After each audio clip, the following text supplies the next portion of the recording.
May the 2nd, Deuteronomy 19, Ecclesiastes 11, Acts 10. When the Lord thy God hath cut off the nations, whose land the Lord thy God giveth thee, and thou succeedest them, and dwellest in their cities and in their houses, thou shalt separate 3 cities for thee in the midst of thy land, which the Lord thy God giveth thee to possess it. Thou shalt prepare thee a way, and divide the coasts of thy land, which the Lord thy God giveth thee to inherit, into 3 parts, that every slayer may flee thither. And this is the case of the slayer which shall flee thither, that he may live. Whoso killeth his neighbour ignorantly, whom he hated not in time past, as when a man goeth into the wood with his neighbour to hew wood, and his hand fetcheth a stroke with the axe to cut down the tree, and the head slippeth from the helve, and lighteth upon his neighbour, that he die. He shall flee unto one of those cities, and live, lest the avenger of the blood pursue the slayer while his heart is hot, and overtake him, because the way is long, and slay him, whereas he was not worthy of death, inasmuch as he hated him not in time past. Wherefore I command thee, saying, Thou shalt separate 3 cities for thee. And if the Lord thy God enlarge thy coast, as he hath sworn unto thy fathers, and give thee all the land which he promised to give unto thy fathers, if thou shalt keep all these commandments to do them, which I command thee this day, to love the Lord thy God, and to walk ever in his ways, then shalt thou add 3 cities more for thee, beside these 3, that innocent blood be not shed in thy land, which the Lord thy God giveth thee for an inheritance, and so blood be upon thee. But if any man hate his neighbour, and lie in wait for him, and rise up against him, and smite him mortally that he die, and fleeth unto one of these cities, then the elders of his city shall send and fetch him thence, and deliver him into the hand of the avenger of blood, that he may die.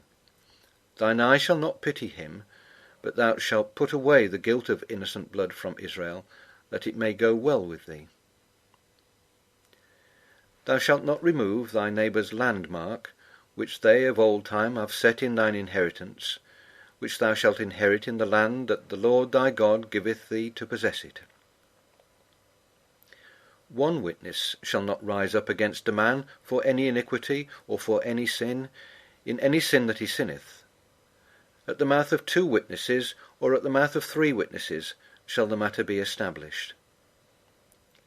If a false witness rise up against any man to testify against him that which is wrong, then both the men between whom the controversy is shall stand before the Lord, before the priests and the judges which shall be in those days, and the judges shall make diligent inquisition. And behold, if the witness be a false witness, and hath testified falsely against his brother, then shall ye do unto him as he had thought to have done unto his brother. So shalt thou put the evil away from among you. And those which remain shall hear and fear, and shall henceforth commit no more any such evil among you. And thine eye shall not pity, but life shall go for life, eye for eye, tooth for tooth, hand for hand, foot for foot. Cast thy bread upon the waters, for thou shalt find it after many days. Give a portion to 7, and also to 8, for thou knowest not what evil shall be upon the earth. If the clouds be full of rain, they empty themselves upon the earth. And if the tree fall toward the south, or toward the north, in the place where the tree falleth, there it shall be. He that observeth the wind shall not sow, and he that regardeth the clouds shall not reap. As thou knowest not what is the way of the Spirit, nor how the bones do grow in the womb of her that is with child, even so thou knowest not the works of God, who maketh all. In the morning sow thy seed, and in the evening withhold not thine hand, for thou knowest not whether shall prosper, either this or that, or whether they both shall be alike good. Truly the light is sweet, and a pleasant thing it is for the eyes to behold the sun. But if a man live many years, and rejoice in them all, yet let him remember the days of darkness, for they shall be many. All that cometh is vanity. Rejoice, O young man, in thy youth, and let thy heart cheer thee in the days of thy youth, and walk in the ways of thine heart, and in the sight of thine eyes. But know thou, that for all these things God will bring thee into judgment. Therefore remove sorrow from thy heart, and put away evil from thy flesh, for childhood and youth are vanity. There was a certain man in Caesarea called Cornelius, a centurion of the band called the Italian band, a devout man, and one that feared God with all his house, which gave much alms to the people, and prayed to God alway.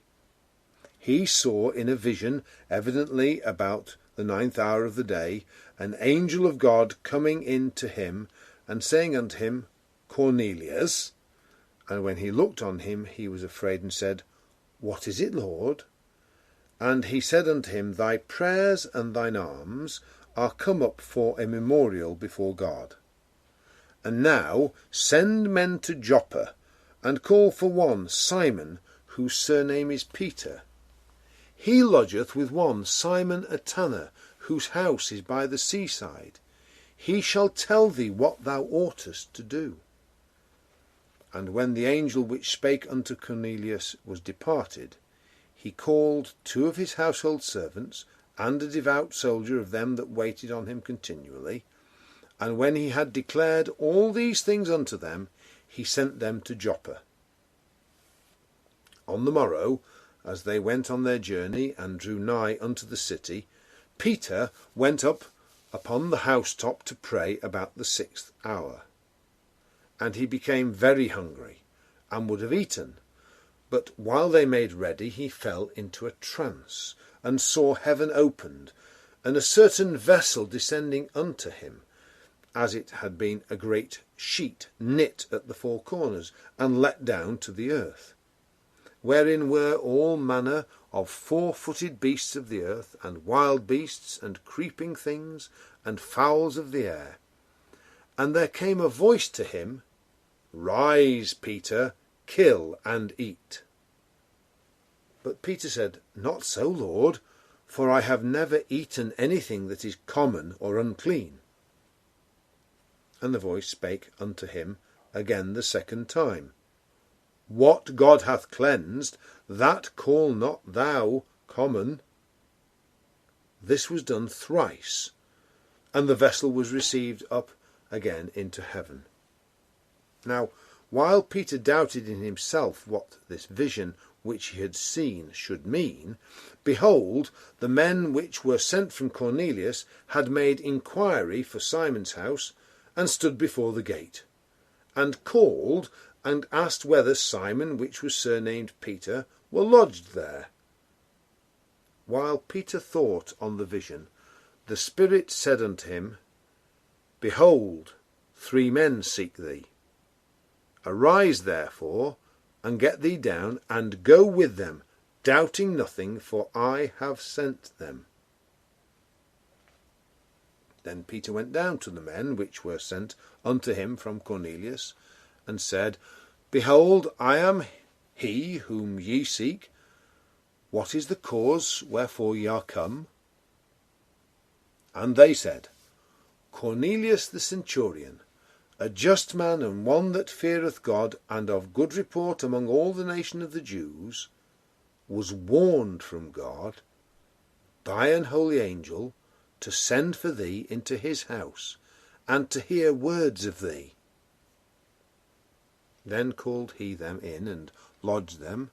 And on the morrow Peter went away with them, and certain brethren from Joppa accompanied him.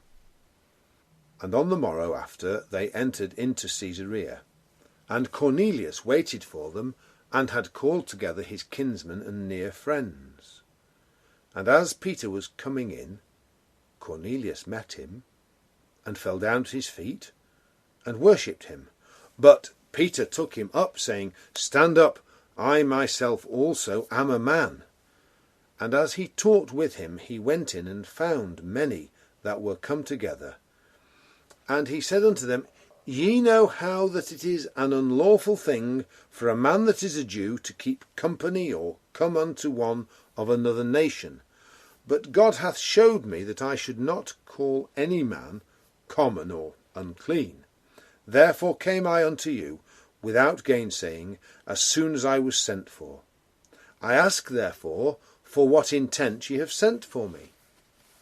And Cornelius said, 4 days ago I was fasting until this hour, and at the 9th hour I prayed in my house. And behold, a man stood before me in bright clothing, and said, Cornelius, thy prayer is heard, and thine alms are had in remembrance in the sight of God. Send therefore to Joppa, and call hither Simon, whose surname is Peter. He is lodged in the house of one Simon a tanner by the seaside, who, when he cometh, shall speak unto thee.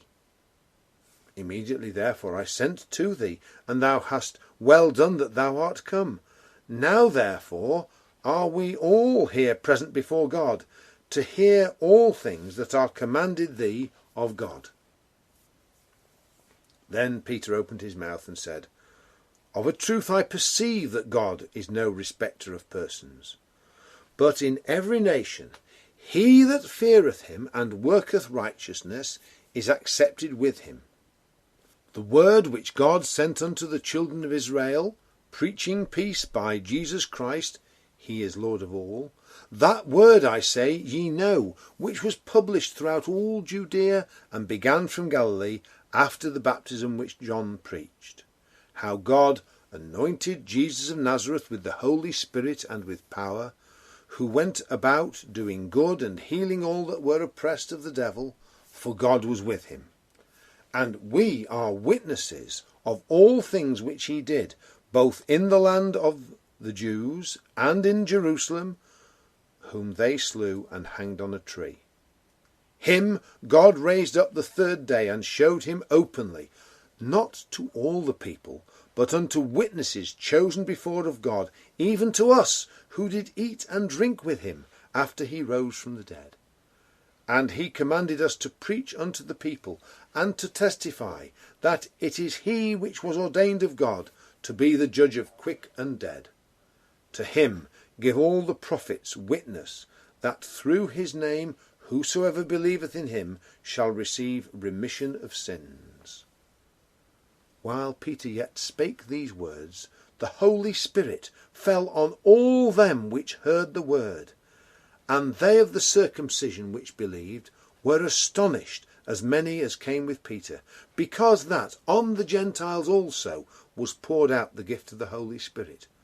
For they heard them speak with tongues, and magnify God. Then answered Peter, Can any man forbid water that these should not be baptized, which have received the Holy Spirit as well as we? And he commanded them to be baptized in the name of the Lord. Then prayed they him to tarry certain days.